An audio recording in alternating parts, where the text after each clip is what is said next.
பேய் படங்களை கூட காமெடி கலந்து ரசிகர்களை கலகலவென சிரிக்க வைக்கும் இயக்குனர், தயாரிப்பாளர் மற்றும் நடிகர்தான் சுந்தர் சி. இவர் தமிழ் சினிமாவில் முக்கிய இயக்குனர்களில் ஒருவர். கடந்த ஆண்டு அரண்மனை 4 திரைப்படத்தின் மூலம் மாபெரும் வெற்றியை பதிவு செய்தார். இவர் மதகதராஜா திரைப்படத்தின் மூலம் இந்த ஆண்டின் முதல் வெற்றியை தட்டி தூக்கியுள்ளார்.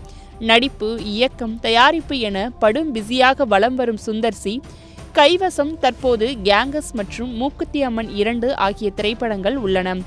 சுந்தர் சி இயக்கத்தில் வடிவேலு, கேத்ரின் தெரசா நடித்துள்ள கேங்கஸ் திரைப்படம் அடுத்த வாரம் திரைக்கு வருகின்ற நிலையில் இந்த திரைப்படத்தின் ப்ரீ ரிலீஸ் நிகழ்ச்சி சென்னையில் நேற்று நடைபெற்றது. அப்போது சுந்தர் சி அஜித்குமார் குறித்து பேசிய விஷயம் பலரையும் அதிர்ச்சியில் ஆழ்த்தியது. அதில் என்னுடன் அஜித்குமார் படம் ஒன்றில் நடித்து கொண்டிருந்தார். அப்போது அவருக்கு முதுகில் ஆபரேஷன் நடந்திருந்த நிலையில் அவரால் நார்மலாக காலை தரையில் ஊன்றி மற்றவர்களைப் போல் நடக்க முடியாது. ஒரு கால் கீழே வைத்திருக்கிறோமா என்பதை அறிந்து கொள்ள அவர் கால்களை அடிக்கடி பார்த்து கொள்வார்.